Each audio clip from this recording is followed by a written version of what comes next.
માળિયાડી તાલુકામાં polio round યોજાયો હતો। SNID પોલિયો રાઉન્ડ અંતર્ગત માળિયાડી તાલુકામાં તમામ ગામોના 0 થી 5 વર્ષના બાળકોને બૂથ પર પોલિયોના 2 ટીપા પીવડાવવામાં આવ્યા હતા, જેમાં પૂર્વ જિલ્લા ભાજપ પ્રમુખ ઠાકરસિંહભાઈ ચાવિયા, PSI સુમરા તેમજ ડોક્ટર હિનલ રાણીકા તેમજ લોકસેવક જીવાભાઈ સિસોદિયા સહિતના પદાધિકારીઓ, ગ્રામના આગેવાનો, સમાજસેવકો દ્વારા બૂથનું ઉદ્ઘાટન કરી રસીકરણની કામગીરી શરૂ કરવામાં આવી હતી। 104 જગ્યાએ બૂથ પર પોલિયો રસીકરણ રાખવામાં આવેલ છે, જેમાં કુલ 366 આરોગ્ય કર્મચારીઓ, આશા બહેનો, આંગણવાડી વર્કર બહેનો, સ્વયંસેવકો દ્વારા આજે માળિયાડી તાલુકામાં અંદાજે 12,000 જેટલા 0 થી 5 વર્ષના બાળકોને પોલિયોની રસીના 2 ટીપા પીવડાવવામાં આવશે। આ કામગીરી તાલુકા હેલ્થ ઓફિસર ડોક્ટર આભાબેનના માર્ગદર્શન હેઠળ કામગીરી કરવામાં આવી હતી। કામગીરીનું સુપરવિઝનનું સતત મોનિટરિંગ તાલુકા હેલ્થ સુપરવાઇઝર મિતેશ કછોટ દ્વારા કરવામાં આવ્યું છે।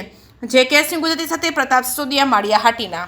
ઠાકરસિંહભાઈ ચાવિયા, પૂર્વ જિલ્લા ભાજપ પ્રમુખ, આજે માળિયા તાલુકાના માળિયા બૂથની સબ બૂથની અંદર પોલિયો બૂથ દ્વારા જુદા જુદા વિસ્તારમાંથી આવેલા બાળકોને સવારના 7:30 વાગ્યામાંથી પોલિયોના ટીકા પાવાની શરૂઆત કરી દીધી હતી અને 8 વાગ્યા સુધીમાં 15 બાળકોએ ટીપા પવડાવી દીધેલા હતા। એ જ રીતે જુથળ પણ PSC સેન્ટરની અંદર 300 બાળકો આવે છે, એની અંદર પણ 2 બૂથ હતા।